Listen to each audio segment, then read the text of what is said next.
Good morning, everybody, and welcome at this online side event in the European Week of Regions and Cities. Today, we want to highlight the importance of the hydrogen situation for the realization of the European Green Deal. And therefore, a hydrogen valley in the Euro Delta is key, of course. Today, we'll try to identify opportunities, gaps, and technical barriers. We will also share best practices and present different recommendations to the European Commission and the European Parliament on how to ensure a well-connected and sustainable hydrogen future for all European regions. Okay, ladies and gentlemen, how are we going to proceed? We have 5 inspiring pitches of 5 minutes each. And after each pitch, we have a fantastic reflection panel with 3 top representatives of our policy. Please notice that Mr. Bourgeois cannot be present due to the fact that he is in quarantine. And also Mr. Chisset-Chelpstra is unfortunately absent due to his obligations. Afterwards, dear audience, it's up to you.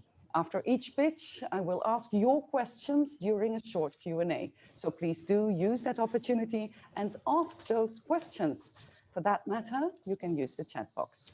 So far for the agenda of this event. For now, make yourself comfortable and enjoy the webinar. Time for the first pitch. We'll dive into the situation of Flanders and the cross-border results, as well as the ambitions on hydrogen in the near future. Here's Edwin Martens from Wasserstoff.net.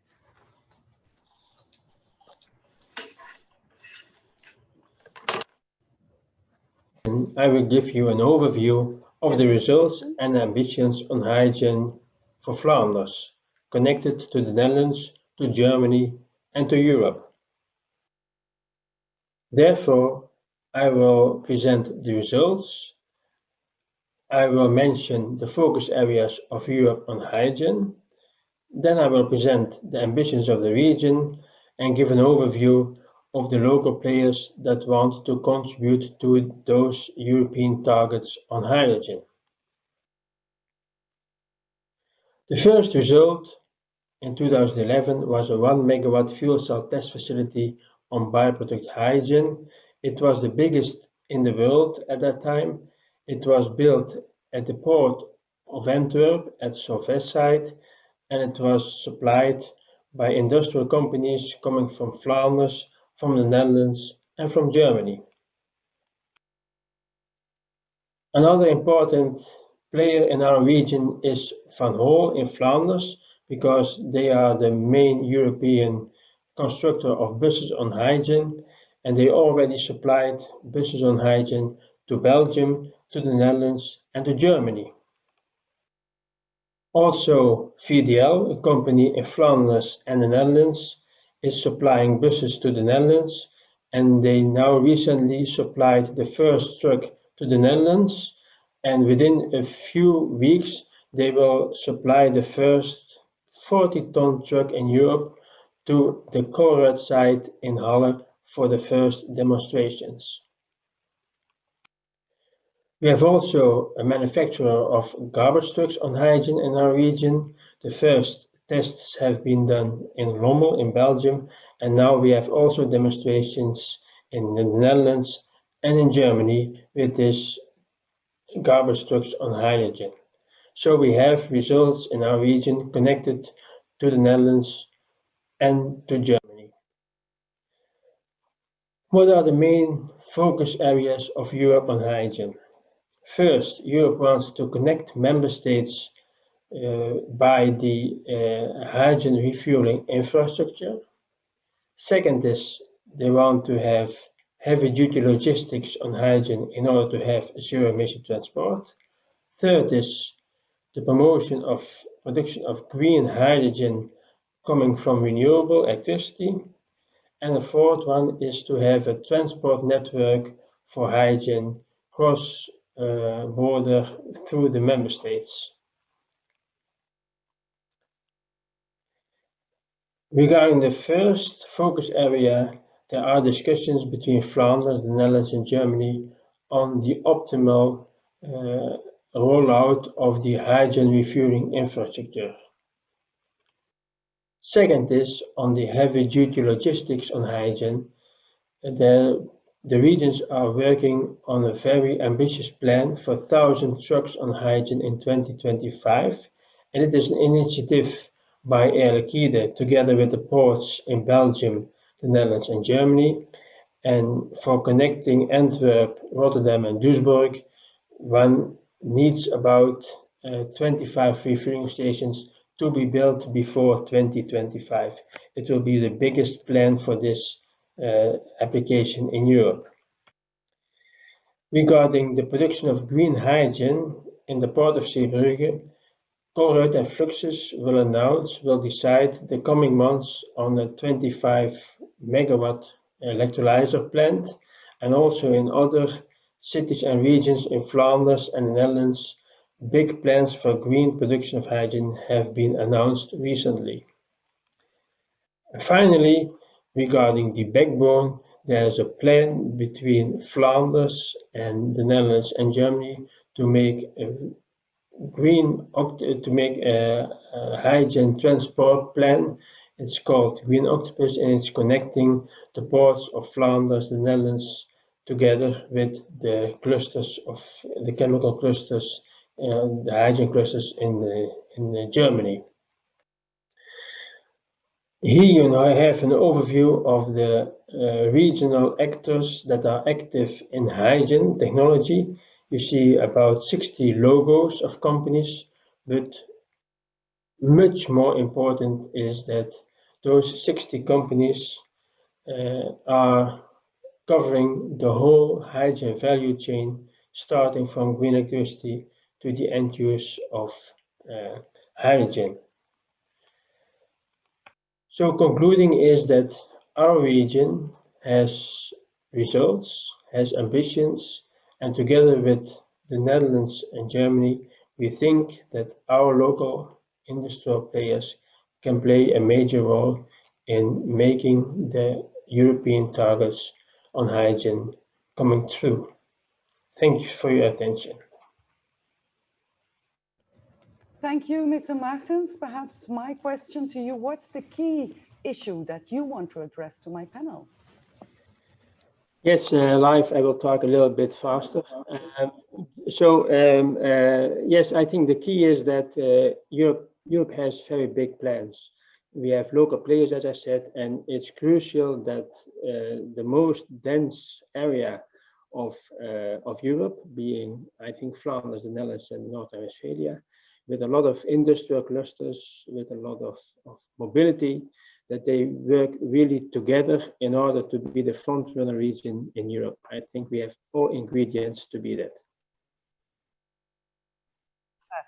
I do agree on that, but first of all, let me introduce my fantastic reflection panel, ladies and gentlemen, and for that part, I'm more than glad to welcome Mike van Stiphout, representing the European Commission, Directorate General for Energy, and he's acting head of Unit for Innovation and Clean Technologies. Please note that Mark will participate online. There's also Andries Schiefkoor, member of the Flemish Parliament on behalf of the New Flemish Alliance. And as we know, he has a lot of expertise in the energy sector. And finally, ladies and gentlemen, we are delighted to welcome Sebastian Grass, Councillor for Energy and Atomic Questions at the Permanent Representation of Germany to the European Union and working for the German presidency of the Council. Gentlemen, welcome. Yeah, you heard the question. Perhaps, can I use the first names to address you? Of course. Okay. Then perhaps I start with you, Sebastian. You heard the question. We need more cooperation. What do you think about it? Yes, definitely. We need more cooperation. And I think what we already see in the first pitch is that there's a fantastic approach of system integration, which the Commission already highlighted in one of the strategies. And myself, I'm coming from the energy angle. The presentation started with the question on transport and vehicles and refueling stations, which are normally not in the scope of what we deal with in energy, but with what the people in transport deal with. And then the pitch ended with the questions on producing green hydrogen and transporting it via a hydrogen backbone, or well, a smaller hydrogen backbone here in the region first, and then maybe Europe-wide later. And that's where it tackles basically the core issues of our energy affairs, because that's what we have been dealing with the natural gas, with the pipeline systems, with creating a market. So what do we need to do? We need to create a market for hydrogen, I think, and we need to bring these elements together. Liquid hydrogen or refueling stations, the available gas infrastructure, which we may repurpose. And that's the first thing. We need to get the market going and get people together. But how can you create that market? How can you accelerate it? I think the first prerequisite for having a market is that you can recognize the good. And the good is hydrogen. And hydrogen is at the moment available in not only different forms, but also different quality aspects. Producing green hydrogen was already mentioned. We are using gray hydrogen predominantly at the moment in the region and everywhere else in the world. And we need to see how we get this decarbonized. And I think the first step is to know what you're looking at, and that certification is key. Certification meaning, the question is, how far do you want to certify? I mean, do you want, is it for the carbon content? Is it for the greenhouse gases in general? Is it for additionality? Is it for the green components? But you need to start with certification, because you need to be sure what you use. You need a strong backbone. You need certification. What can the nation states do, Andries? Well, first of all, I agree with you that first of all, we have to determine what kind of hydrogen we want. I don't think that we want the gray hydrogen, because this is really based on coal plants and gas plants to produce hydrogen, and then the CO2 it's is lost. Not future-proof. No. Then you have the blue hydrogen, where you have also this carbon capture issue, where you can go next derivative that you go to ethanol or methanol. I think this is for the short term and medium term very interesting, but you have to be careful, and the European Commission is very aware about that don't create a lock-in. This means that you subsidize now a lot for the blue hydrogen, but then you forget that, in fact, the long-term future will be the green hydrogen. But the green hydrogen, then there are two possibilities. Or you have your production here in Europe. And for example, in the Flanders region, this will be quite difficult, because we don't have enough sun, enough wind, and enough space. But for example, this could be possible in the North Sea part of Northern Europe. You can find maybe possibilities in Portugal. But sometimes this also speaks, but we can also import it from the Middle East. That's a big issue, because if you import it from the Middle East, this means also that you are once again dependent. Yeah, you depend on it, yes. So that's for that I'm thinking that you have three levels. The first level is your European level. And on the European level, there you have to look if you can just work with a kind of certification, like you said, with certification of origin. The second level is also in our country, Belgium, on the federal level, we have to change the gas law. Because if you talk about transport, for example, from Zeebrugge to Ghent to Antwerp to Liège, we have some infrastructure that maybe we can reuse, or maybe we have to build some infrastructure. Who has to build it, the private or the government, like Fluxys, for example. This means also that you need regulation, because you have the input and you have the output. So you need regulation. But now in the gas law, it's only talking about gas. So in fact, you have to change that to a molecule. This can be CO2, or this can be hydrogen, or this can be gas. The message should be clear, otherwise nobody is following. Yes. And so the third level is then on the regional level, where you can work together with other regions. You work together around innovation, new technologies, new applications, like you see here, for example, this 1,000 heavy transport on hydrogen with refueling, etc., etc. But these are more the regulations. So first level is the certification, EU. Second is we have to change the law, because otherwise you cannot transport hydrogen on, let us say, a transparent way. And the third level is then the applications. Okay, I'm going to address Mark. Mark, are you there? What can Europe do? Because you've heard what they said here in my panel. What do you think about it? Yeah, thank you. Thank you very much. I suppose you can all hear me well. I mean, big pleasure to be here. I'd say, even if it's virtually and I'm not with you there. But I think that, you know, today is an interesting day, and this is a very interesting event, because it shows how, let's say, European policy initiatives and discussions only mean something if something happens on the ground, and if we actually make things happen. And for that, we depend on people like Adwin and projects like his that he just presented to make things happen. I think, of course, with the EU policy initiatives like the hydrogen strategy that we published on the 8th of July, we can show the direction, we can set out the main, let's say, the main angles of attack, so to say, but it only works if there are actual investments following that. And I think the key issue here when it comes to creating a market for hydrogen is on the one hand, as Sebastian also mentioned, we need to create a market. But at the same time, I think the key issue at the moment still is also very much bringing the different parties together through concrete projects where we actually trigger the first investments. And we have huge ambition. At the moment, I think we have something like 50 megawatt of hydrogen electrolyzers installed in Europe.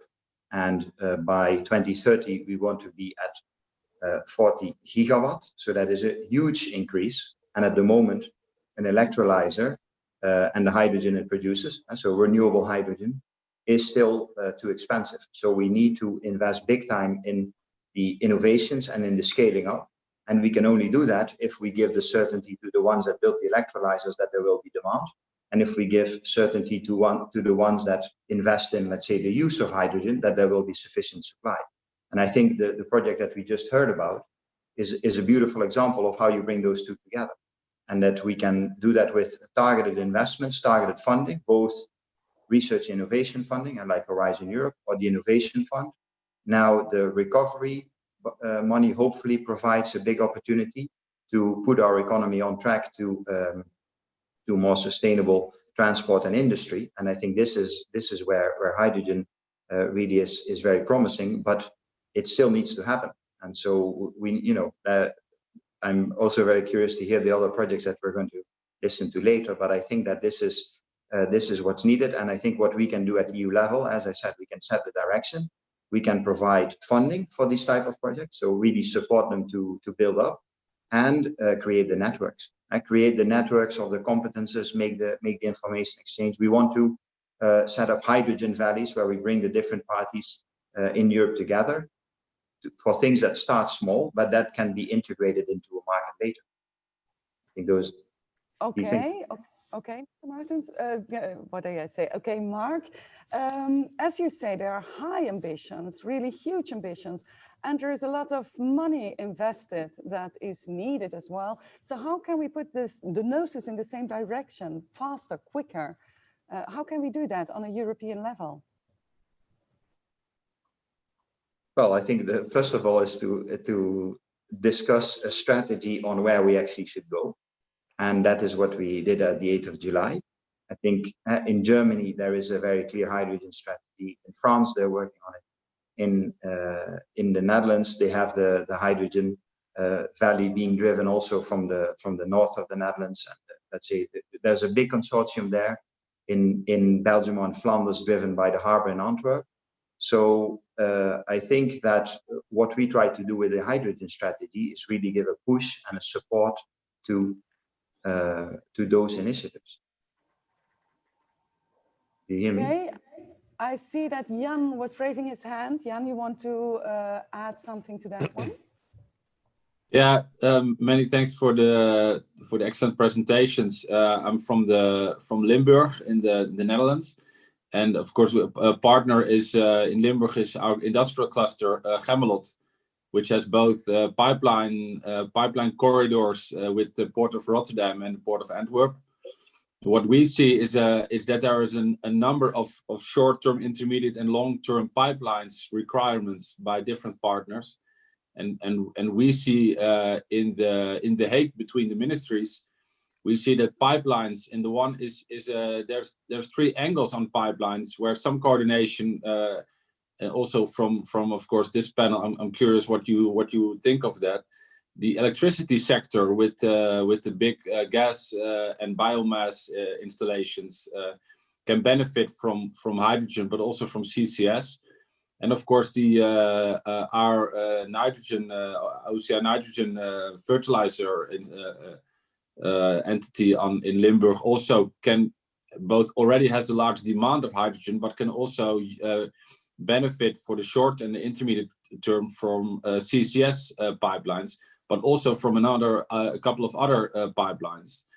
And what the Port of Antwerp and I think especially also the Port of Rotterdam is always saying, if you construct pipelines, you build 3 and you pay 2. So if you want 2, you get 1 for free. So there's a lot of potential there, but the spatial planning is the most difficult part in our countries, of course, where to construct these pipeline corridors. I wanted to raise a project that we see developing in the Netherlands, and I'm curious if the panel sees a role for the partners today in speeding up these corridors, because could be helpful for all. Thank you very much. Thank you very much. A very good question. Perhaps, Andries, I give that one to you first. Yeah, because that's what I was saying in my first intervention is we have a lot of applications, a lot of innovation, and then suddenly you have this problem of the pipelines. I have to say that, for example, in Antwerp, we have made an inventory of all the pipelines who are over there, not only in the port, but also in the part where you have the chemistry. And there are a lot of pipes which are also not used. And we didn't know that. So we make an inventory of everything that's possible. For example, now there is a project between Dow Chemical in Terneuzen and ArcelorMittal in Ghent. They are still looking if they can reuse some pipes and then maybe added some other pipes too. And then comes the discussion, who is the owner of the pipe? Yeah?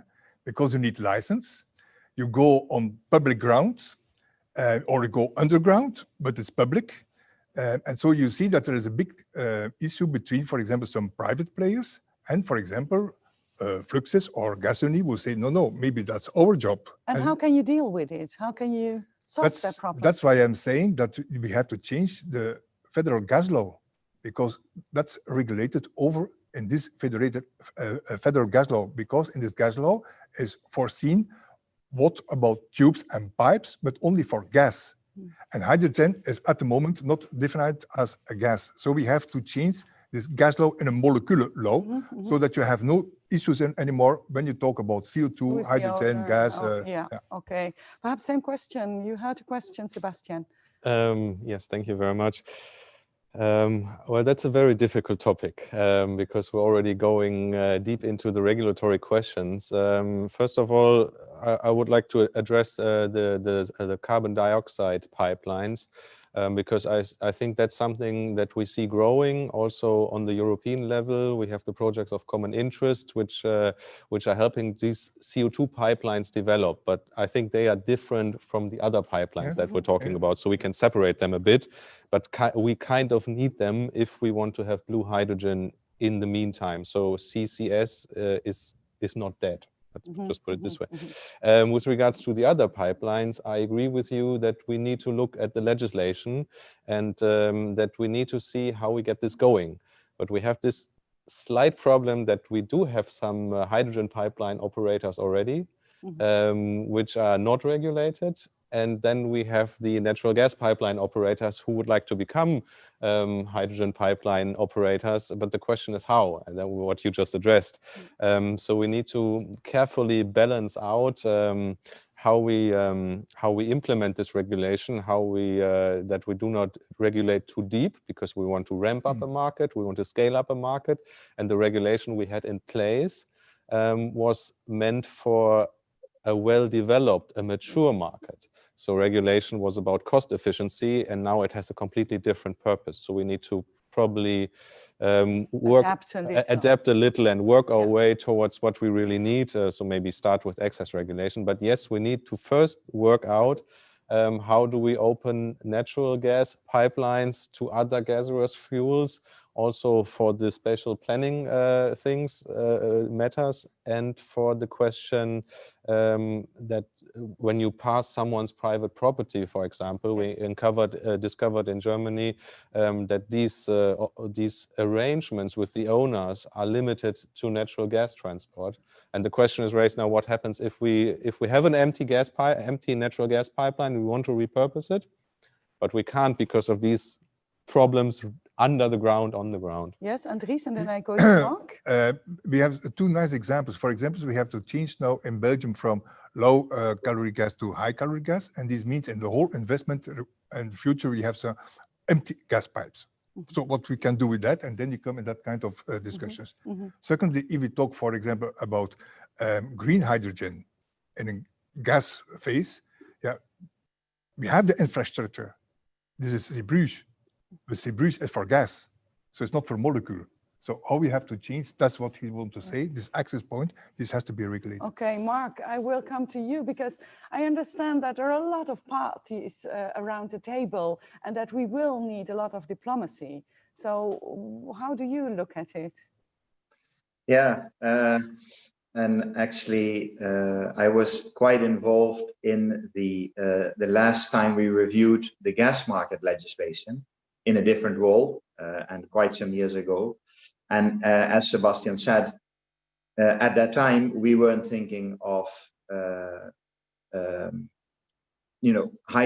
fully hydrogen pipelines at all. And we were thinking of the issues with mixing in biogas, maybe mixing small percentages of hydrogen. So there was already research going on in that area at the time.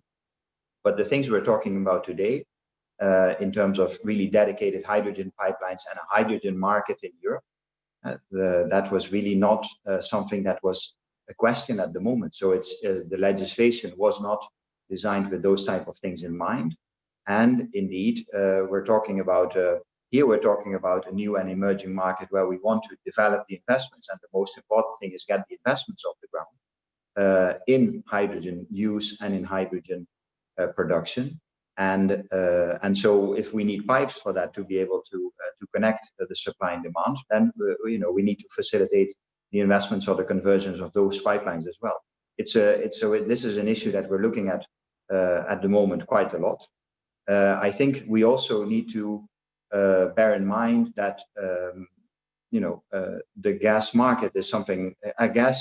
Natural gas is used now in different places than hydrogen will be used in the future. So we cannot just think that all the gas pipelines will be used for hydrogen transport, because probably, at least in some countries, we will not be using hydrogen for heating. That is really from an energy efficiency point of view and from the alternatives that you have in heating, in many cases, not the best idea. Whereas in heavy duty transport, it's already more likely that hydrogen will be important. And in industry, in key industrial processes, hydrogen will definitely be needed because the alternatives are very limited. So when we look at the prioritization of where we want to use hydrogen, that is also an important factor to take into account at which pipes we actually need to look at. So I think we're at the same time trying to see how do we make this generically easier to be transported, and if we can unlock, let's say, the investment appetite that there is in the gas industry to invest in this type of developments. And of course, we need to make that possible while maintaining a market. So not locking in something on the other end either. But at the same time, we need to also see where really the issues are and where we actually need to transport hydrogen. And that's not going to be I don't necessarily think it's very likely that we will be producing, let's say, importing hydrogen from Russia all the way to, let's say, the Brussels or the south of Limburg or Helmond, for example. So I think that that we need to bear that in mind when we look at the system of the future. I understand that we have to be balanced in the way that we think and that we will need a lot of diplomacy. Thank you very much to my panel. Thank you also, Mr. Martens. And then I will move to the next pitch. Do you know, ladies and gentlemen, how the H2What project is organized? It's about production, transport, storage, and the use of hydrogen in the Wadden Sea. And our next pitcher knows all about it. I'll leave the floor to Leo van den Burg from FME. H2Watt. The Netherlands and Lower Saxony are working together on this H2Watt project under the Interreg 5A program. The project has its focus on the two islands, one in Germany, one in the Netherlands, Borkum and Ameland, together located at the Waddenzee. This project has its aim to develop an international technology cluster for the establishment of field labs, for the development of competences, processes and systems for the production, the storage and the use of hydrogen in the Waddenzee area on the two islands. The use of hydrogen is considered as an important key technology for the future and makes it possible to achieve our climate ambitions. The target in this project is testing integrated hydrogen system. An integrated system provides better applications in the areas of heat and electricity supply, industrial applications, housing and multimodal transport. In addition, use this hydrogen as a fuel for shipping. H2Watt project has its focus on the following activities. First, we want to develop a hydrogen lab and test infrastructure on both islands. We want to use this lab as a demonstration platform for components and systems, and it's an open infrastructure for other companies and institutions.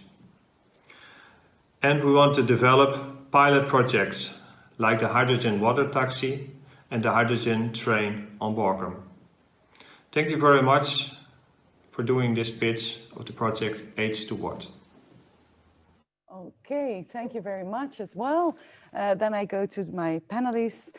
We hear very clear, we want to achieve our climate ambition. That's why we are doing it. So then the question is clear, are we investing enough? Are we putting enough money in it to achieve that goal? Perhaps I start with you, Sebastian. Thank you. I think we do have already a lot of opportunities to invest. There is co-financing available. There's even more co-financing available in order to make projects happen in the future. So I think it's not necessarily a problem of the money. Of the investment, let's say on the investment. But the European investment, of also the investment of the nations, of Belgium, the Netherlands, Germany? Well, yeah, I mean, I think it's a question a bit of looking ahead on how do we get the future investments going. And what we see is that many of the applications are still lacking commercial viability to a great extent. So the question is, what kind of new ways of financing and supporting can we go? We do have new instruments with the IPCIs for these important projects of common European interest. They are basically a state aid instrument so that the member states are able to have more opportunities of investing national money and combining and then bringing projects, value chain projects forward on their own. But we also have the recovery funds available where we can supplement. But the question is if the tools that we implement on the project level are sufficient. I mean, is it always sufficient to go into support of CAPEX, or do we also need to go further and support OPEX in order to get things going? And I think when we're talking investment, one important thing that Mark mentioned when he mentioned that we need to create supply and demand at the same time is and the question of how ramping up this market is that we always think these things together in this value chain approach, because otherwise we have it one-sided but not on the other side. And we see that very much when we're talking about deployment and investments in infrastructure, which is not so much a problem because it's regulated infrastructure so far. But then we come back to this chicken and egg problem. So I think we have instruments available which are very good. We do have more money than we ever had before. But then when we look at the projects and on the question of the value chain, how do we apply that intelligently? That's the big question. Okay, I go to Mark. Mark, I hear that it's a chicken or an egg approach, and that we have to look at the tools. And I see a lot of people nodding like Klaas, but I go to Mark first. Mark? Yeah, no, I mean, I can only agree with that. And I think that's also why this hydrogen strategy was so important. And not just the one that the Commission issued, but also the German one, also the French one, the Dutch one, because I think there is a real role for governments in bringing the supply and demand together. In particular, if we are talking about a technology or a good, hydrogen in this case, that is in many cases, well, renewable hydrogen, that is not yet commercially available. So we want to anticipate investments to make cost reductions happen, but the scale of it we will not achieve just by putting public money in it. This need to be private investments, and gradually the public support for it need to decrease. But the public role in terms of giving a sense of direction, bringing the different parties together, and providing some funding so that it allows, let's say, either the producers or the consumers to overcome some of this risk that they take, because they may invest in technologies and they need to wait. Let's say they start investing in technologies now and they need to wait a few years, and it's not all in their hands because they depend on a supplier of hydrogen. So to kind of overcome this type of risk, which is not just a technology risk, but also a coordination issue, I think there is a big role for governments. And governments make their plans known by putting out policy documents where they say how they think this market is going to develop. And then we put our money where our mouth is, so to say, by following that up through funding programs like the Innovation Fund or Horizon Europe, or by looking at the regulations with the gas market review that we're doing at the moment. Yes, of course, and we always should put our money where our mouth is. That's a good thing. I see that Jan-Jaap van Halen raised his hand. Jan? Yeah, I'm wondering if the subsidies in the OPEX, of course, where there's a lot of focus on making projects possible, that for other types of infrastructure and facilities like the roads and the waterways, it's broadly accepted to have public funding and public capex, and that some of the OPEX is to the operators, but the capex is completely funded publicly. Especially in the energy transition and the extremely high goals, of course, that are being set by the Commission and other international partners. What perspective could be on the table to have more capex being publicly funded for the relevant infrastructure and bring it perhaps more into the infrastructure scope than in the electricity and energy market scope for funding and regulations of OPEX versus CAPEX. I'm not sure if I'm clear. Okay, our Ministry of Economic Affairs says pipelines is the CAPEX is a financial question, the OPEX is the companies. I could state, no, the CAPEX is something that the government funds and the OPEX is by the companies, but the CAPEX is just completely pre-funded or owned and operated by public entities and not by private entities as it is now. Thank you, Jan. Your suggestion is clear. I see that Edwin Martins raised his hand as well. Edwin. Yes, I think this is an interesting discussion, and we have this situation with Green Octopus. I showed in the first pitch. That's a network with 3 countries. And what we are doing now, there are 2 crucial things. It is a part of an IPCEI program, so the important project of common European interest. That means that we are now looking for funding at the governments, but at the meanwhile, we are also looking for funding for instance, for the ETS Innovation Fund. So I think it will be combined from the member states and from Europe. And I think the most important thing is, beside the discussion on the pipelines, is the end users. Because we need people that want to buy green hydrogen. And green hydrogen is more expensive than gray. So we can, so it has to go hand in hand, pipelines and end users. I think the pipelines, that's a legal issue that is a lot of discussion, decision, politics, and that's all very important. But end users, that are companies that has to buy, to pay additional money. I think that is the crucial thing in the whole setting up, that we should have good end users. Okay, thank you. I see that there's another question from the audience as well.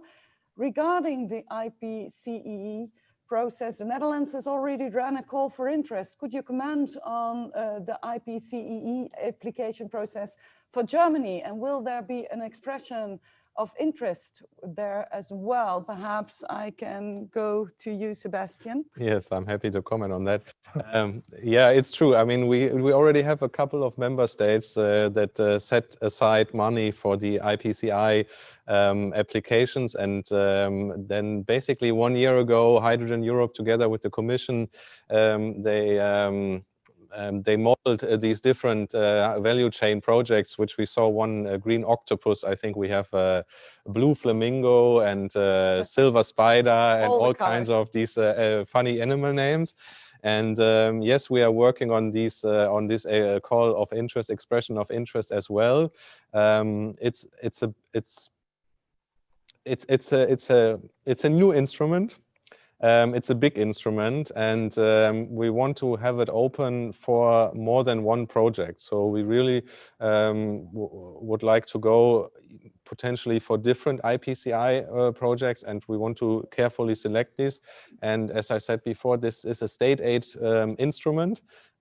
So I think you can't just select that free-handedly. You have to follow the rules in order to then get it past the Commission later on. And the colleagues are working heavily on this, and this will come pretty soon. Yes.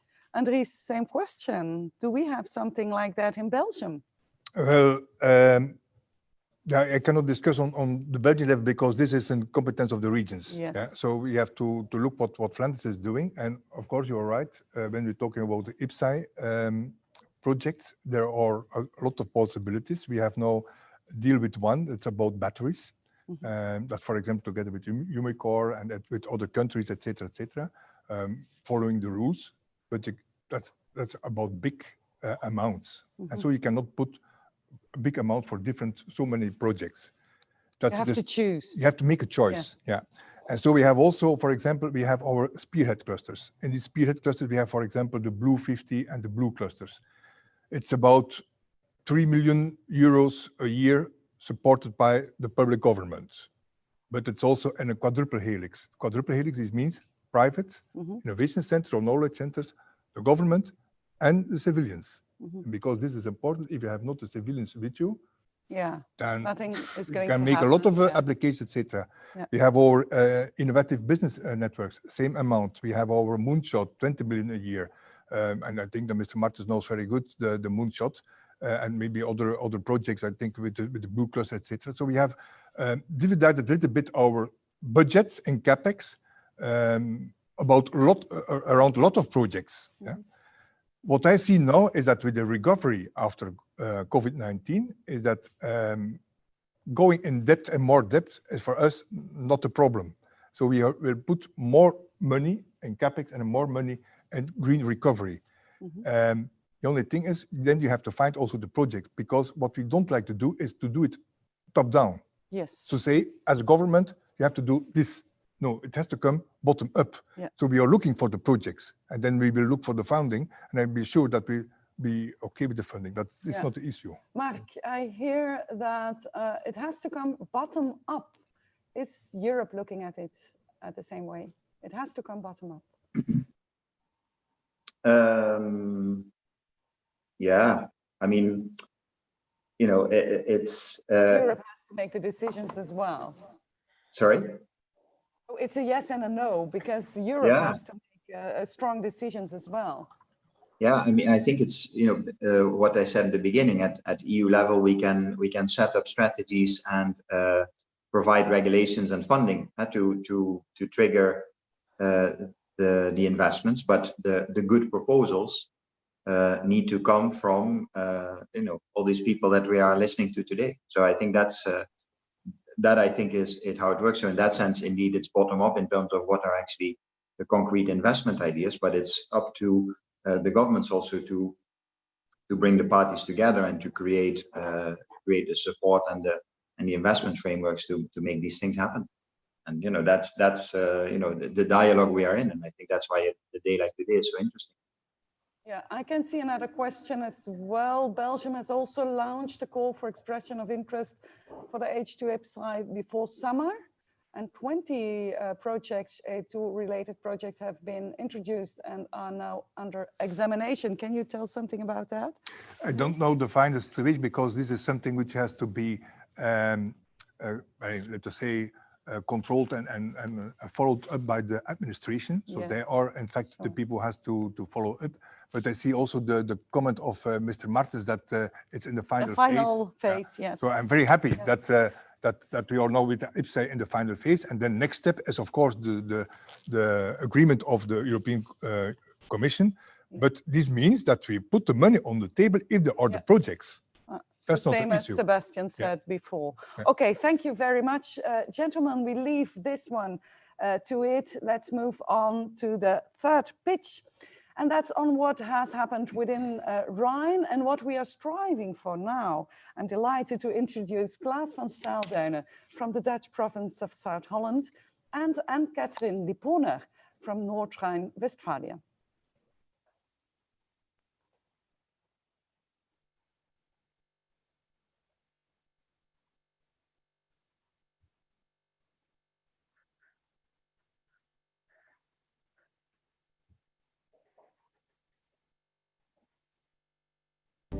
My name is Klaas.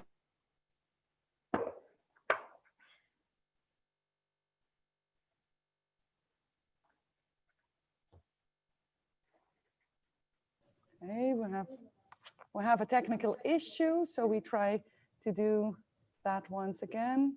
Just a minute, ladies and gentlemen. Perhaps we can go on with our discussion that we had, because one of the questions still to have, how are the nation states and Europe going to cooperate better, more? Because what I can see is that the nation states, it's really difficult to put the money on the table, to work together. So Europe could do a better role in it, no? Is it? Well, you have to always think about the bottom up. And I think that what we are doing with Flanders is working together with the Netherlands. We are working together with, for example, North Rhine-Westphalia, etc., because we have the same DNA, and that's what you're looking have to look to. It's where you have the same DNA about industry, about people living, about households, etc. And if they are agree on, for example, on certain projects, then you put the money on the table. I see that there are a lot of contacts between our Minister President of Flanders with the Netherlands and with the North Rhine-Westphalia, etc. So it's not. There's no other way to go. No, you have to do it bottom up, really. Yeah. That's also the philosophy of the Committee of the Regions. Yeah, sure. Do you agree, Sebastian? Yes, bottom up and starting locally and then growing to bigger approaches. Because I think there's one element that we haven't mentioned so far is that 10 years ago, when hydrogen already started once ago, nobody knew really where to deploy it, and people tried to deploy it everywhere and it didn't work. And now we are much more focused. We really know exactly in which industries, chemical industry, steel industry, heavy duty transport, we want to tackle it first. So we know where to direct them, we know where the demand is, and we can bring the supply there, and that's more locally. That's why also this whole pipeline question is something that will grow kind of organic. I mean, there are some people already saying we need a trans-European hydrogen backbone and we need thousands and thousands of kilometers of pipelines, and others say no. I mean, we want to have it from the ports because it's being imported, but we know where it goes. It goes to the Ruhr area in Germany, or it goes to an eastern part in Germany, or it goes to other industrial areas. But it's not everywhere. As Mark said, it's not in the heating. In Germany, we have 500,000 kilometers of pipeline. In nowhere in the world will we use all these pipelines for hydrogen in the future, not even in 30, 40 years. Yeah, I understand. Just a small remark, because 70% of the climate problem is locally. But they are also on the forefront of the solutions. Yeah. And that's the reason why you have to think bottom up. And that we have to keep in mind. We are going back to the third pitch. Let's see. Mr. Staalderner, Ms. Liponer.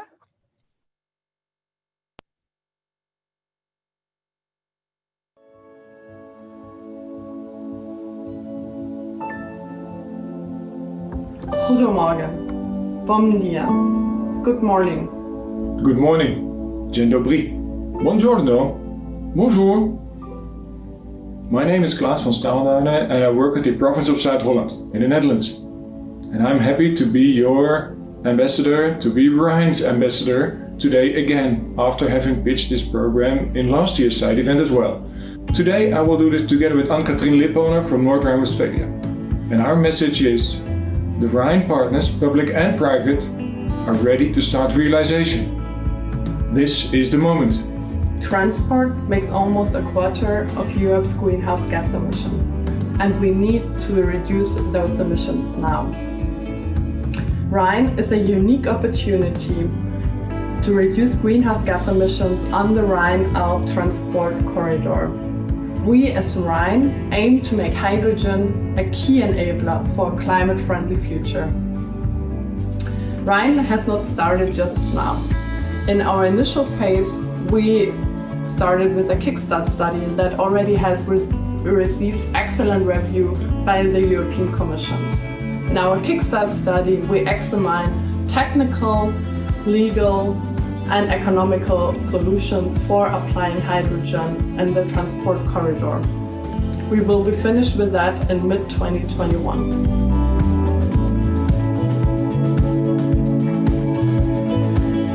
Now you know what our objectives are, I would like to share some results with you of the Rhine program in the last year. After we presented Rhine at the side event in 2019, we shared the results of these 8 cross-border corridor projects to Mr. Timmermans. In January, we signed, together with the 17 partners from a market and government perspective, the letter of intent, where we showed our joint commitment to the goals and aims of the Rhine program. In February, we submitted a CEF study at the European Commission in Brussels, and we were very happy to get an excellent review by the Commission at July 16th. We already started the research and first results will be ready by the end of 2020. Rhine is not just a Rotterdam-Cologne initiative or even just a Rhine-Alpine initiative. It will need a broader perspective to corridors and the whole of Europe. Sustainable transport is not only an issue from Rotterdam to Cologne or from Antwerp to Duisburg, but it's all over Europe. It needs to be all over Europe. So therefore our message is, Rhine partners, private partners and governments are ready to start realization. Our first movers are ready to do so. In fact, they speed up the greening of the inland waterway and transport sector as a whole. But the co-financing of mobile equipment has not been arranged yet. And the integrated system of energy supply and mobile transport solution needs a big step forward as well. So therefore, I call to all member states, will you use Rhine as a kickstart to green all European corridors? What is necessary for you to make this step? That's a clear question, and perhaps Mark, this time I come to you first. So this co-financing, how do you look at it?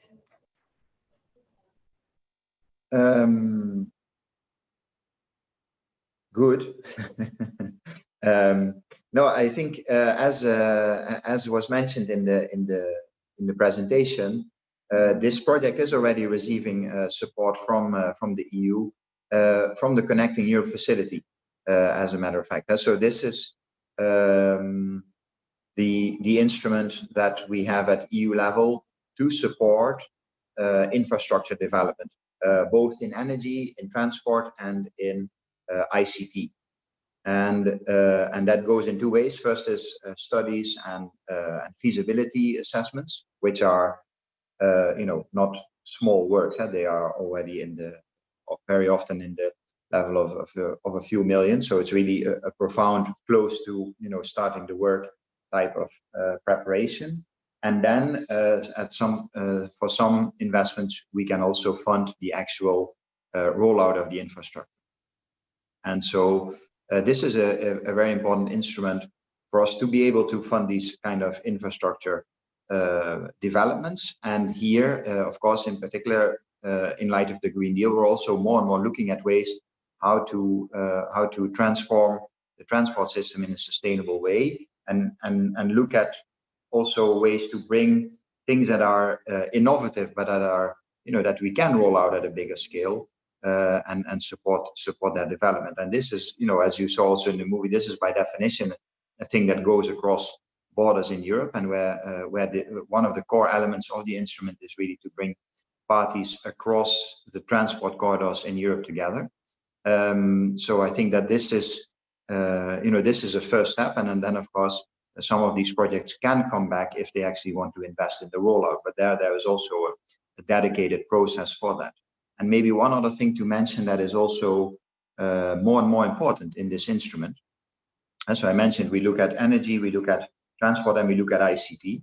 And in the new program, so in the next multi-annual financial framework, so the Connecting Europe Facility Part 2, so to say, there is a lot more budget also reserved for projects that really look at the synergies between those two, or those three. So in particular, in the case of energy and transport, there are more and more examples of where an infrastructure on energy needs to support a transport infrastructure. If we talk about e-mobility, we talk about charging points, or in this case, if we talk about ships that cross rivers, and the supply infrastructure, or let's say the petrol stations of the future for hydrogen.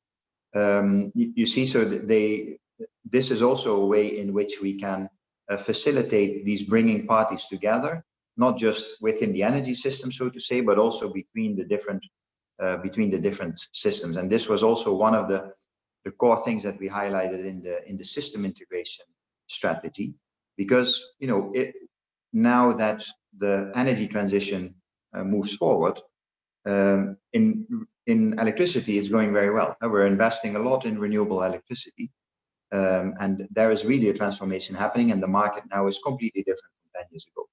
But if we look at many other sectors like transport, and then road transport, but aviation or shipping, and industry, there are sectors that are much harder to electrify.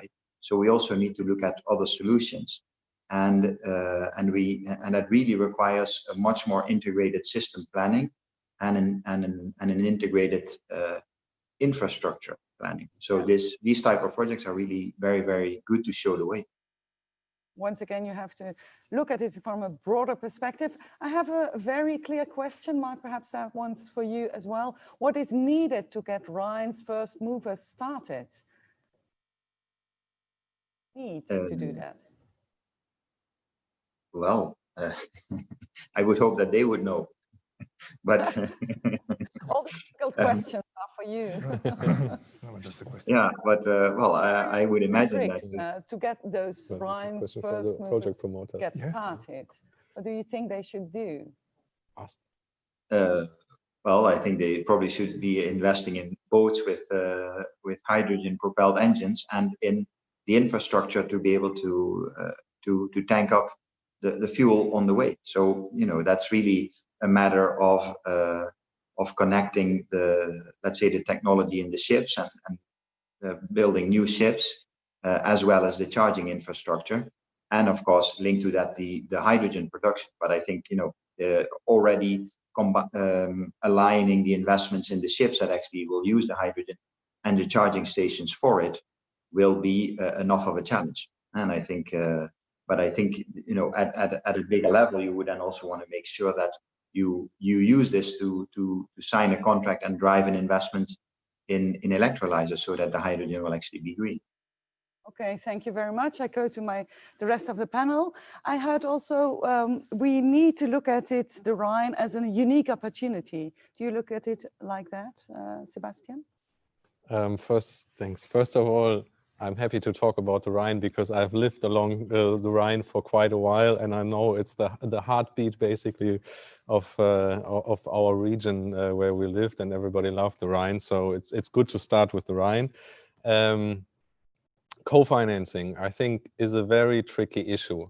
It's difficult for those who want to obtain it, and I think we should give the question back to the project promoters. What do they need, and what difficulties did they run across? Mark already mentioned what is possible on the European level, and a lot is possible on the European level. And when Mark was talking about the Connecting Europe facility, and the project promoter was raising the question about financing of ships and stuff. I mean, we do have there are some precedents already where this has been done, and maybe the project promoters should look jointly with the Commission into the question of that co-financing. But from a national perspective, it's hard to co-finance because we have very strict state aid rules. We already talked about the money that has been set aside for hydrogen by many member states. I don't even recall all the billion figures, but it's billions over billions over billions. And we have the IPCIs as a very useful and a very good instrument that we can deploy. But it's always a cross-border instrument. It might go from Portugal all the way to Denmark, and even further north, of course. I'm sorry, my limited geography. But on the national level, I think we cannot only spend the money on the IPCIs. We also need to spend them on national programs. And so far, as I said, this is very limited. We looked into the question of co-financing programs, and there always has to be these, if there's not the research character, there are strict limits. I came across 15 million euro per program and a maximum of 40% co-financing. And in these projects, the commercial viability is just not given with 40%. So my plea would be, in order to use the money in a good way and to use them on the green investments where we want to have them, we need to have more flexibility on these rules in order not only to have the European co-financing, but combine it in a very intelligent way with the national financing. And then I hope the project promoters would be much happier. Okay, Andries, do you agree with his plea to be more flexible? Well, first of all, I agree with the problem he issued here. And secondly, in fact, I could say I have also another question for the project promoter, because is it only a question of euros? Or is it, for example, also a question of problems about regulations, license? I give a small example, not in the hydrogen world, but for example, bicycle paths. We have 100 million euros for bicycle paths only in Flanders. We cannot use all the money. Because sometimes you have a problem about a license. Yes. And is it here the same? Because you need refueling stations. Maybe there's a problem about building a refueling station, about a license and about regulation. Yeah, and that's maybe also a question that you sometimes can facilitate by making rules more adapted to hydrogen, flexible, etc., than a discussion about euros. So that's my question also to. Okay, perhaps if you can put the question back. Yeah, we can. Mr. van Staalderne, perhaps that's a question for you. You heard it. What's the real problem? Is it only the euros, or is it also the flexibility of all the regulation around it? Well, good morning, Ms. De Witte. Thank you for your question, and coming back to Anne-Catherine and me as promoters. Of course, it's both. It's euros and regulation, but today's message is the most about these euros, because we have been working for 2 years on this program together with North Rhine-Westphalia and in contact with the European Commission. And as I said in the short pitch, our first movers, our companies together in the consortia, as well in the Netherlands as in Germany, are ready to start realization. But these first movers are in the middle of this chicken and egg problem, as was discussed before. It's a new system. It's a new way of propelling the vessels, and the energy system onshore and on deck is not there yet. So therefore, we need this mobile equipment subsidy from the European Commission. We hope that it will be discussed today in the CEF committee. Of course, we are pushing CEF committee to arrange these subsidy, but it's not there yet. And then we go back to our aim. Rhine wants to become the Rhine as river, as a corridor, and the other corridors in Europe as well. We want to sustainabilize these corridors, starting with inland waterway transport from the regional, from the Netherlands perspective, but trucks as well. And if we want to do so, we need to bring this integrated system of energy and mobile solutions to a higher level. And in this phase of first movers, the Euros are very necessary, and we need more than the regular 20%. It needs up to 50% on the first vessels to come on the river.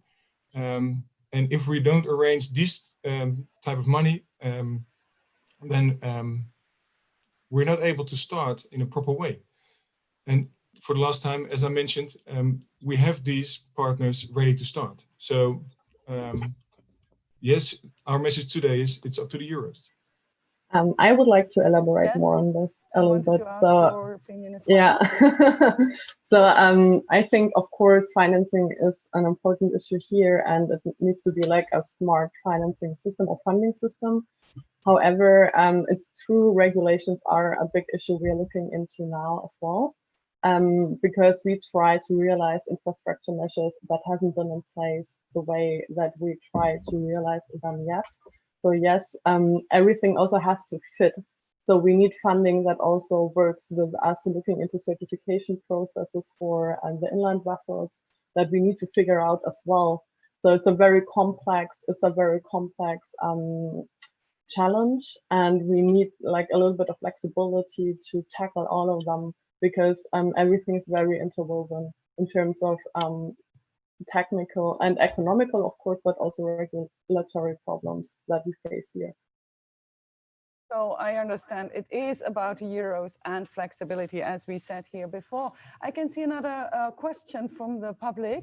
So how to ensure synergies rather than a zero-sum competition game between actors or corridors that could play similar roles? And we think about the Port of Antwerp and the Port of Rotterdam for importing hydrogen. Perhaps I can ask Andries. I can ask a question. I think there is a collaboration between the two, because they know if they not collaborate, that's the end. I know that there is, for example, maybe a concurrence between Zeebrugge and Antwerp, because Zeebrugge is more working on hydrogen in a gas phase, and the chemistry industry needs more the derivatives. So that's another product. But you know that maybe in the future we have a fusion between Zeebrugge and Antwerp, so these problems may be solved and also in the future. But of course, we have to collaborate because we are only 150 kilometers away from each other. But if I can also come back to the last part, it's what you said also. We are strictly limited on what we can do as a region. If you talk about co-financing. So in fact, then we have to go back to Europe, allow them that we do more. Then they have to change their rules. And so if the Rhine's project is coming to the regions, sorry, but then we have to go to Europe and say, okay, Europe, can you change the rules that we can do more? That's sometimes always a problem. So maybe we have to address Mark again. Yeah. Mark, we come back to you. It's a question for Europe. What can Europe do to solve that problem? Well, you know, I think then we're basically back to what I said before, which is, you know, a coordinating role and giving a view and making it with these instruments that we have, also, let's say, supporting that type of coordination and cooperation between different parts. I think that you know, we should not forget the benefits of competition and people striving to be the best and try to, you know, be smarter than the others, because that is what drives innovation. And I think in general we take the view that if we are talking about research and really, let's say, early phases of development of technology, we put a lot of emphasis on cooperation, and as it becomes closer to the market, the competition becomes more important. Okay. I think here again, when we are talking about big investments, we also need alignment, and we need, for example, things like standards, common views, so that that we're not going to have a situation where the Port of Antwerp wants to import hydrogen in a different way than the Port of Rotterdam, and makes the market development much more difficult. So I think it's really needed also just to design a market within which everybody can compete. Okay, I can see that Karin de Schepper raised her hand. Karin?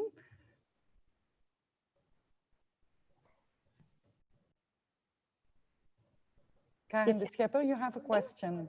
Yes, hello, good morning. I don't know if you hear me. Yes, I was actually, I have two questions. The first one is about possible cooperation between Rhine, Hydrux, Green Octopus, just to increase scale. Because I was wondering what is actually possible, more about, joining efforts and there to increase the scale on the development of hydrogen. My background is in Navigation Europe, a European platform of waterway authorities. My second question is that I hear Mark van Stiphout a lot talking about, yes, bringing parties together. But I also would like to hear, Mark, a little bit about EU regulation and flexibility related to that. Thank you. Okay, thanks. I give that question to Sebastian. Well, I think the question has to go to the project promoters if they are already cooperating, but I guess they are cooperating on a knowledge exchange basis for the moment, and cooperation and competition comes hand in hand at one point. And I like the questions, also the question before, because they already look very much into the future. I mean, at the moment we're talking projects, we're sometimes talking value chains of projects. That's already good. That makes up different clusters, but we need to connect those clusters. And that is something which is still to come. That's why we discussed in the beginning that the applications are local, but they will grow, and then the local initiatives will touch each other. How can we accelerate that? Well, first we need to get the projects and the projects clusters going and on the ground. And I think then the second step is to connect them. Let me give you an example. I worked for a long time for the network regulator, and I think the question, what is a network, is still unanswered. So we're going from different clusters and we will connect them. We will institutionalize cooperation and competition through establishing a market. And establishing market means putting for some projects, putting the pipes in between so that the hydrogen, there's a competition on the hydrogen. But also developing market rules so that you can actually trade this thing. Who are you looking for to facilitate? Who can accelerate, facilitate it? Is it Europe, the nation states, bottom up, all together? How can we do that? Bottom up? Bottom up? No, yes, no, that's bottom up. Yeah. For example, if you talk about our spearhead clusters in Flanders, for example, you have a chemistry cluster, you have a steel cluster, you have a blue cluster, you have an energy cluster. But in fact, in each cluster, maybe you can find an application on hydrogen. So then you have to connect all these different clusters and talk about hydrogen. And that's one of the conditions to get the support of the Flemish government. And so that's what I say, that's a bottom-up approach, because you ask it to the companies. So the responsibility is by the project leaders, by the projects And managers. the more they can find these horizontal networks, the more they can get funding. Okay, it's very interesting, but I have to go to the next pitch. Thank you, Mr. Van Staalderen and Ms. Liponer. The first pitch is about action agenda and the cross-border focus of Limburg by Jan-Jaap van Halem from the Dutch province of Limburg. Jan-Jaap.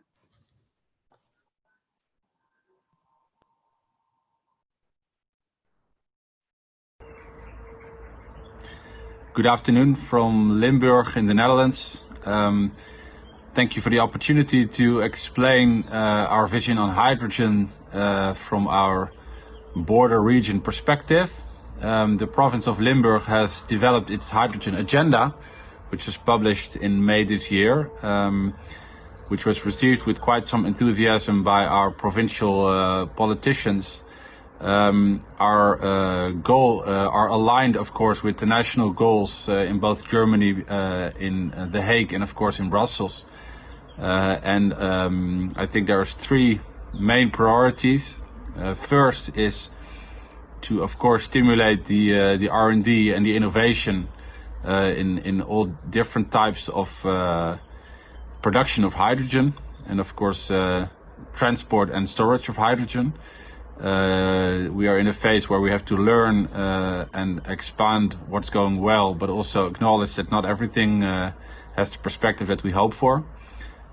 So R&D is critical also in the plans from our region, and we're very proud to have with Gemmelot, the industrial cluster, to have a new institute, Brightside, who is also focusing on this R&D priority.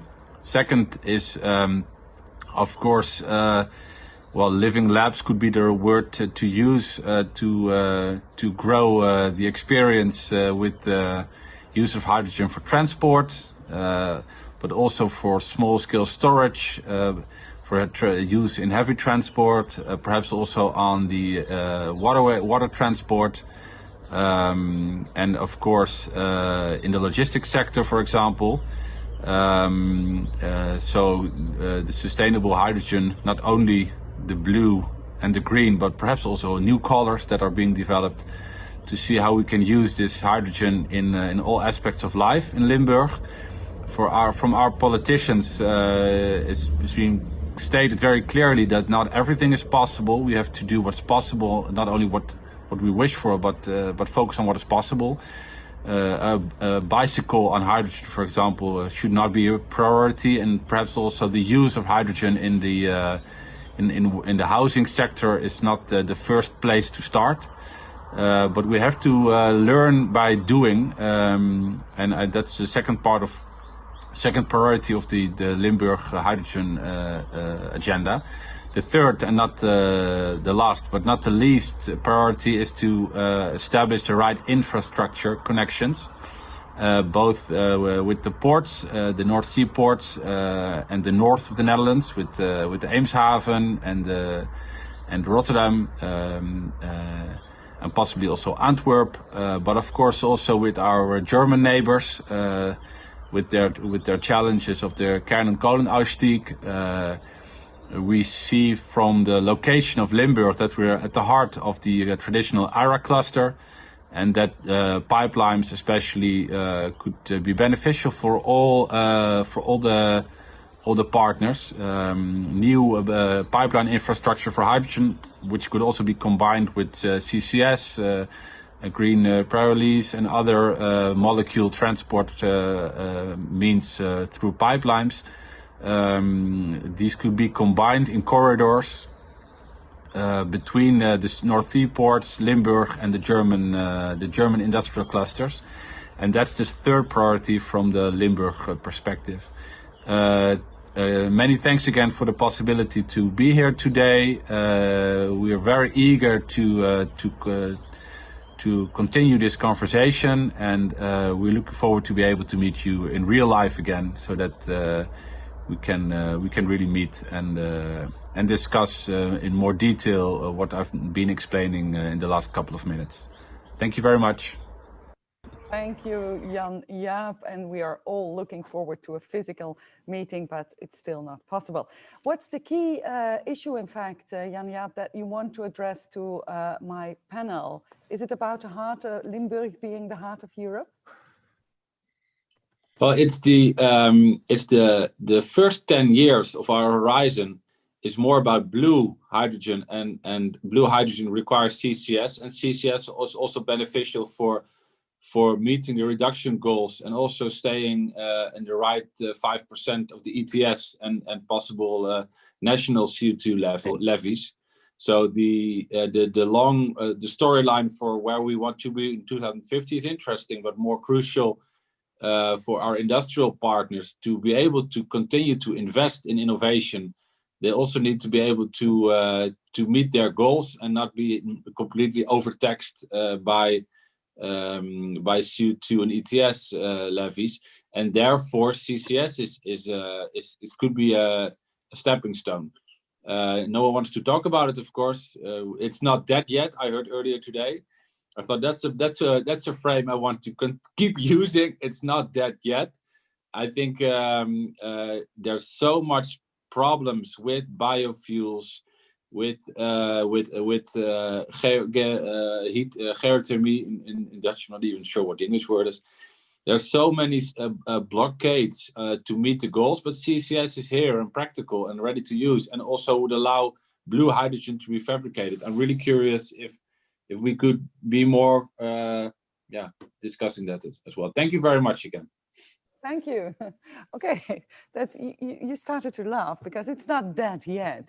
So I think he was reacting to your your answer earlier in the discussion, Sebastian. Thanks. Yeah. Well, I should have thought more how to more carefully phrase this. I think we have the German National Hydrogen Strategy, and we acknowledge that blue hydrogen is a way forward in order to scale up. But we also acknowledge very strongly that green hydrogen from renewable electricity and from waste, for example, is the way forward for the future. And of course, there's a certain very big thrive not only to decarbonize but also to defossilize the economy, and blue hydrogen will play its role, especially if we go for certification, if we look at CO2 prices, if we look at carbon border adjustment mechanisms or something like that, or all the CO2 pricing. But it's a controversial issue. It's a controversial issue on a societal level for Germany. Me personally, I do not see that we are able to store CO2 in Germany. It has been a heated discussion. I mean, I'm happy if others can do it. I know that the Netherlands are striving with Groningen to do it. I know that the Norwegians are offering this. We cannot get around it, but it will always face an opposition. And I think it faces an opposition for a reason.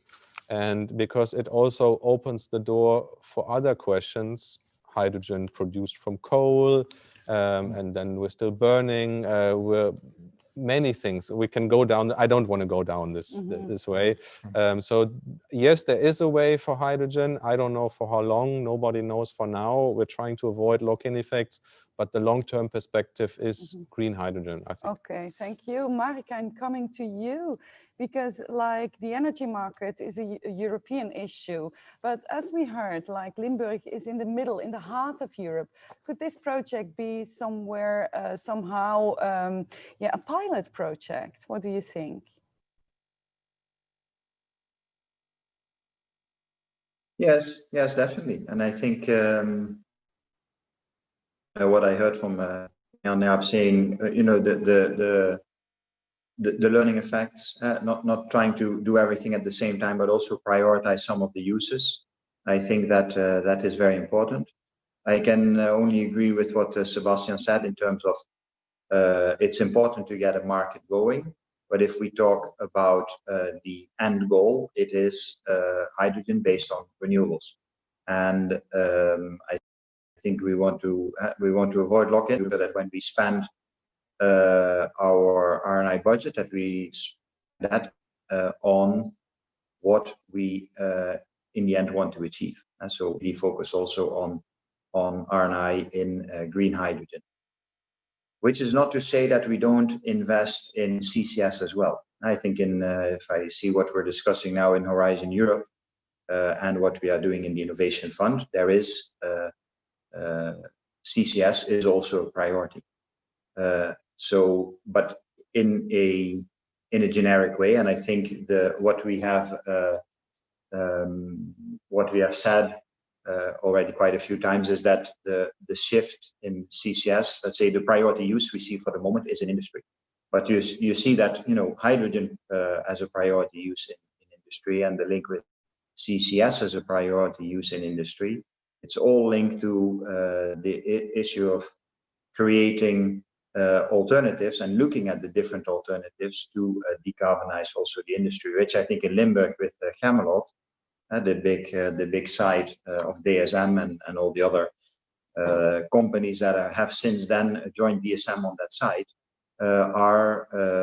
is really an important place to test these kind of things. So I think this, to me, this all sounds very good, and yeah, you know, we need it's exactly those kind of things that we need to test the ground and show the way forward. So it will be perhaps a pilot for the rest of Europe. I can see, Andries, you wanted to react to that as well. What I have said in the beginning of this webinar is that on the short term and the middle term, we are talking, I think, still a long time about blue hydrogen. But the final goal is, of course, green hydrogen, if we can produce it in European Union. Context, yeah. That's very important, because otherwise we're importing once again, like we had imported oil, like we have imported gas from Qatar and from Russia, etc., etc. So we have to look if we can do it by ourselves. Secondly, and that's very important, besides, and of course, I'm not talking about the gray hydrogen, coal, even with CCS, etc. But besides the gas power plants where you can have the CCS, you have also the chemistry industry, you have the cement industry, and they have a lot of CO2 exhaust. So they're also looking for, can we capture it? This CO2, ArcelorMittal, can we capture it? Yeah? And then when you have captured this, together with these other products, then you have, of course, this ethanol, methanol, etc., etc. So I don't see really the problem. That's when you capture this is also blue, together with the blue hydrogen, together with this CO2, then you have, in fact, you have the biofuels, but I don't see the problems, because in the industry, in the chemical industry, you need still a smart or a small part of a fuel. And I prefer that this is a biofuel. And that's the whole discussion. And so what is a middle term? Is it 2040? Is it 2045 or 2035? I don't know. I agree. We have to be careful about a lock-in. This means that you don't have to invest too much money in that, because otherwise they want to keep it for the next 30 years. So that's the whole discussion. Till how long you can invest in that kind of blue hydrogen, but we need it, and we need this capture of CO2. Yeah, because the goals are clear. They are set up by Europe. So that's a final goal that we all have to go for. I can see that Jan-Jaap wants to react briefly, because we have to go to the next page. Jan-Jaap? Yeah, for our politicians, the costs of per ton CO2 emission reduction, for me, is always a question mark, because there are some really expensive solutions being put on the table, and there's some relatively cheap available. And I think on blue hydrogen, that's also something that we should discuss more. Okay, thank you. Thanks a lot for this meeting. I hope to be there next year as well. And I'm really looking forward to the next presentation. We'll see you next year in real life, I hope. Okay, finally, we'll listen to the last pitch. And this time, we'll dive into the hydrogen ambitions in North Holland. I'm delighted to leave the floor to Ellen van der Heijden from the Dutch province of North Holland. Hello, my name is Ellen van der Heijden and I'm working for the province of North Holland. I want to thank you for giving me the opportunity to tell you about our hydrogen strategy. But first, I will tell you something about our beautiful province.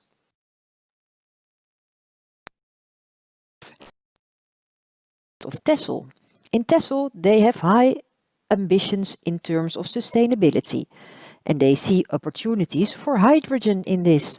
The Project Development Assistance for Regions has recently been awarded to Texel by the Fuel Cell and Hydrogen Joint Undertaking.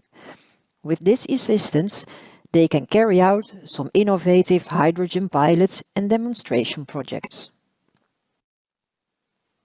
Slightly below Texel, we find the city of Den Helder and the port of Den Helder. Den Helder is directly connected to the gas infrastructure on the North Sea by various pipelines. About 90% of the natural gas from the North Sea comes ashore at Den Helder. Den Helder has got a strong offshore industry and a lot of in-depth knowledge about the offshore industry. Much employment in this Den Helder region is directly related to the oil and gas industry. When we go to the south, we see the data centers of Google and Microsoft. These data centers require an enormous amount of electricity, and this demand will only increase in the future as a result of their expansion plans. This means that we have to generate a lot of extra electricity. In this part of North Holland, however, there is only a 150 kV electricity grid. That network probably cannot handle these amounts of electricity. We have to look for different solutions here, and hydrogen can be a part of that solution. If we move towards the coastline, we will find IJmuiden. In IJmuiden, Tata Steel is located, a very large steel factory. Tata Steel in IJmuiden is the biggest steel plant of Tata Steel in Europe. Unfortunately, this factory emits a lot of greenhouse gases. Tata Steel is located on the North Sea Channel. When we go down the channel in the direction of Amsterdam, we pass the port of Amsterdam, the largest petrol port in the world. Also much coal is stored and traded here. In the Amsterdam port area, there is a great deal of knowledge and experience in dealing with fossil fuels. Much employment is also involved in these fossil industries. The port of Amsterdam is directly connected to our international Schiphol airport by a pipeline. In this way, Schiphol can be supplied with fuel. And Schiphol Airport is located next to our beautiful and monumental city of Amsterdam. No less than 11% of the total Dutch CO2 emissions come from this North Sea Channel area. So our challenge is therefore enormous, not only in terms of sustainability, but also from an economic perspective. If we want to achieve the climate targets and maintain employment, we will have to focus on hydrogen. And that's exactly what we are doing. I will show you 3 of our hydrogen projects, but of course much more is happening in the field of hydrogen in the province of North Holland. Firstly, we have the H2 Gateway project in Den Helder. There are advanced plans for a hydrogen production plant which will produce fossil-based hydrogen with carbon capture using the natural gas from the North Sea. The CO2 is stored in the empty gas fields in the North Sea. This so-called blue hydrogen can be transported via the hydrogen backbone of the Gasunie in 2027 to the process industries anywhere in the country. By producing blue hydrogen, we can displace grey hydrogen and achieve the 2030 climate targets. With the realization of this blue hydrogen facility, we can make a contribution of 2 megatons of CO2 reduction per year. The second project is the Hermes project at Tata Steel. Tata Steel has a roadmap to 100% climate neutral steel production by 2050. The final step in this roadmap is steel production based on hydrogen. For this, they need 4 gigawatts of electrolyzers. For now, the Hermes project is working on a 100 megawatt electrolyzer that can be scaled up to 1 gigawatt. It's planned to be operational by 2024. Thirdly, the Port of Amsterdam is active in the field of transforming fossil fuels into sustainable fuels, including hydrogen and hydrogen-derived synthetic fuels, such as synthetic kerosene. The Port of Amsterdam is the first port in the world who decided to fade out the use of coal. Together with Sky Energy, Tata Steel and KLM, the Port of Amsterdam investigates the possibilities of setting up a pilot production facility for synthetic kerosene to make aviation more sustainable. This could produce up to 10,000 to 25,000 tons of synthetic kerosene by 2030. In the future, Schiphol can be equipped with these synthetic fuels via the existing pipeline network to fill the aircrafts.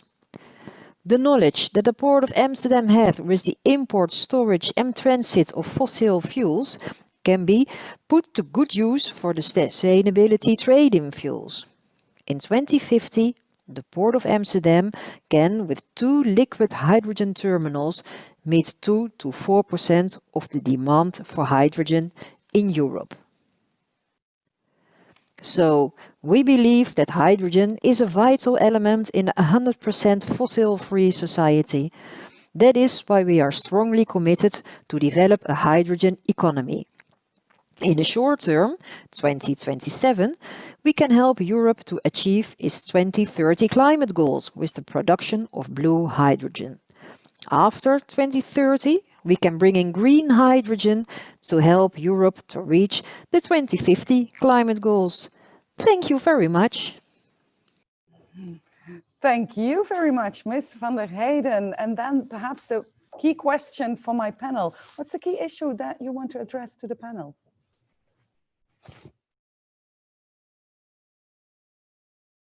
You're muted. Can you hear me now? Yes, we can. Hi. Hi. Well, thank you again for this opportunity. Well, a lot of questions already has been asked. Maybe I have 2 questions. One is, well, the province of North Holland has high ambitions on hydrogen, but other provinces in the Netherlands as well, and Belgium as well. And how does the Europe look at the Netherlands and Belgium in the whole system of hydrogen? Are we a front runner? Are we a Kickstarter? Or is the focus somewhere else? Yeah, which role is best suited for us to boost and develop a hydrogen market? That is one question. And the other one is more practical. We have a lack of space, but the demand for hydrogen is enormous and will only increase. And we can't plant the electrolyzers anywhere in the country. So we have to look for solutions. And I heard import, but we don't want to be dependent on all these import. And there is the idea of energy islands and energy hubs to produce hydrogen offshore. And I was wondering how the panel looks at that idea, the hydrogen on the energy hubs, hydrogen production. 2 very fine questions. Thank you very much. The first one, I think, is for Mark. Mark, how do Europe looks at the role of Belgium and the Netherlands within the whole hydrogen strategy? That's a question for you.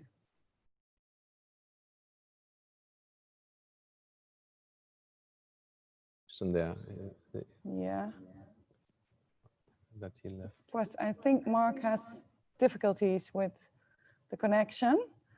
Perhaps I can look to the rest of the panel and we go to the second question, because we have a lack of space.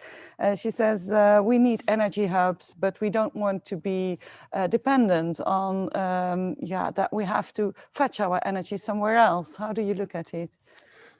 That was my previous point, and I see also the question in the chat box. I didn't see that I technically don't believe in green hydrogen, but if you have renewable energy produced, the first thing that you do with that is consume it for household, for industry, for transport, for mobility, etc. It's only what you can get more, you can transform it to hydrogen. But you have to be careful, and that's a balance we have to make. Was it the most cost efficient? Importing it from the Middle East, for example, where you have a lot of sun, and where you can produce hydrogen, and these people are ready for that, to import it to Europe.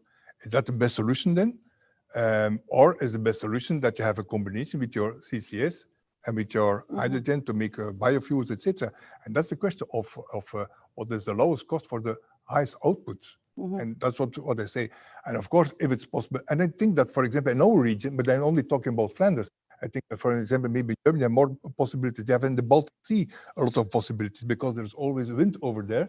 They are connected also together with Norway, and there you have a lot of possibilities where you can have more. He's giving the solutions for Germany as well, Sebastian. Yeah, and then you have of course, your European network, and if you have then the hub, the island where you produce then the hydrogen, for example, in the Baltic Sea, then you can transport it to the harbors, etc., etc. But please, I think it's better that we stays in the European context, because otherwise you have always the adjustment border problems. Yeah, Sebastian. Yes, thanks. First of all, yes, we have the potential in the North Sea. There's potential in the Baltic Sea as well. The Baltic states are also looking into these questions because they see an opportunity. Portugal and Spain sees opportunity for PV production. So there is, I think, much more potential for renewable energy in Europe than we can imagine at the moment.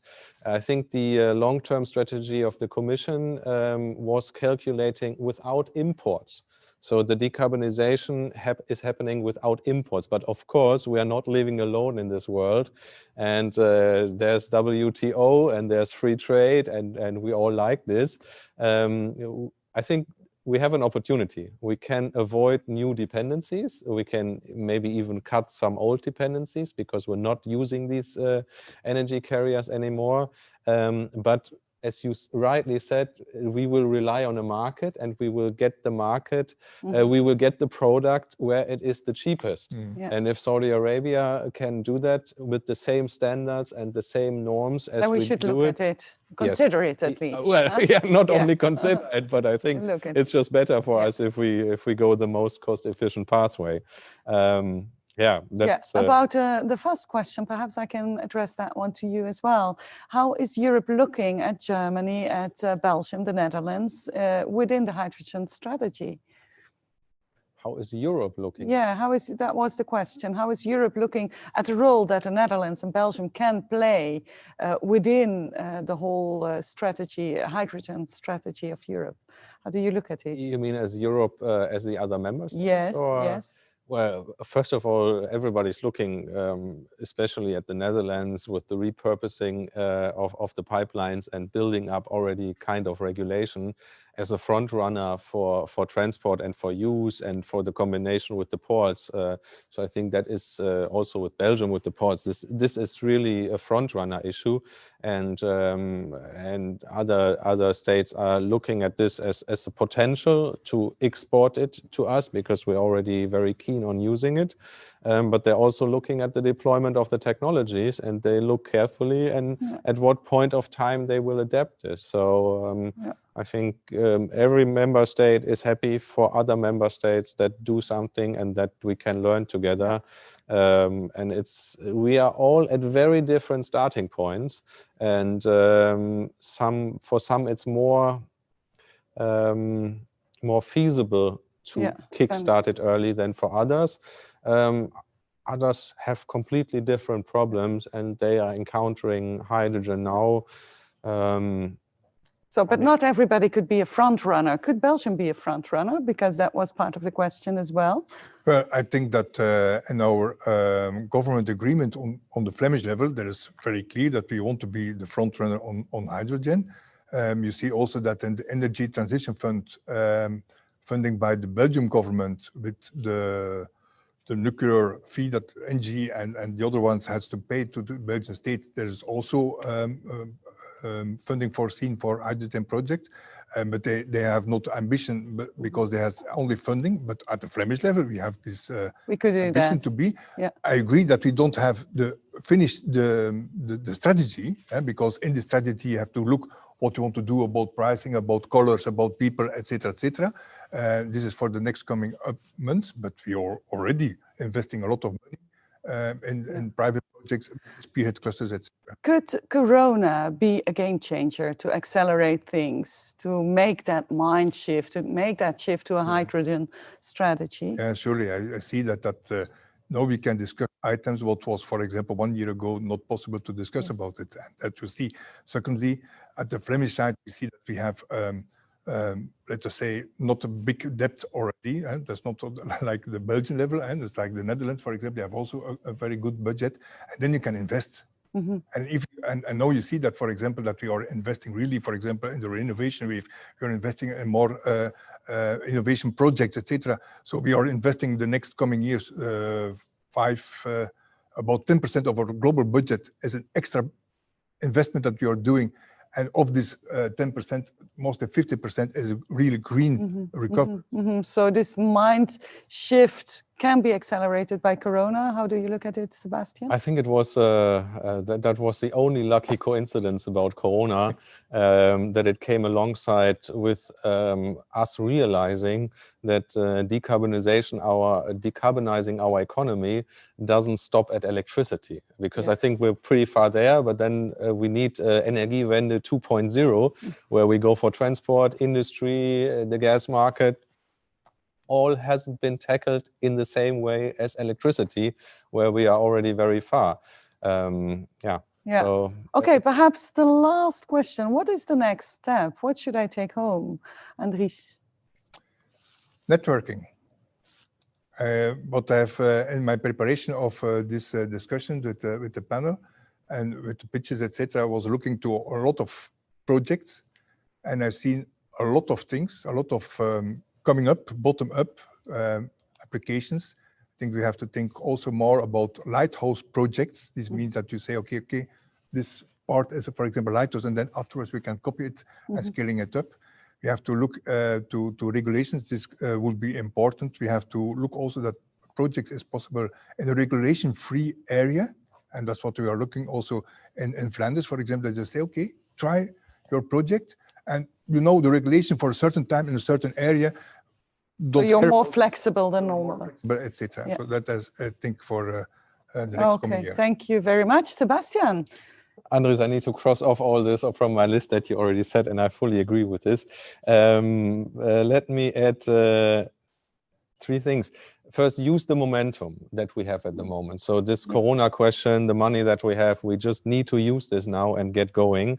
The second one is be prepared to deploy much more renewable electricity, because we have a new kid on the block that's hydrogen, and then that will use a lot of electricity. And the fourth one is, while looking at the renewable electricity and the long-term perspective, we should try to find a good contribution to the decarbonization efforts in the short term. And that's what the blue hydrogen is for. So it's not about green only, it's about decarbonizing the economy. And then we shouldn't talk too much about the colors, although I mentioned them now. That's what I didn't want to do. Okay, thank you very much. So, ladies and gentlemen, you'll agree on this one. We learned a lot today. It was heavy, but inspiring. My key takeaways are there's a lot of goodwill, though there's still a bunch of work to do, but we have no choice if we really want carbon neutrality by 2050. Secondly, success will depend on how we succeed in working together. It was mentioned before, and we have to work together across boundaries. And thirdly, finally, we need to think more on a European level, that's not to mention bottom-up also, but also on a European level, to make a success of this future-proof hydrogen strategy. And so we are at the end of a full but very interesting webinar. Thank you, dear audience, for participating. Thanks to all the pitchers and the panel members, as well as the organizers of the webinar. As for me, it was a pleasure to be your host. Enjoy the rest of the day and see you next time. Bye.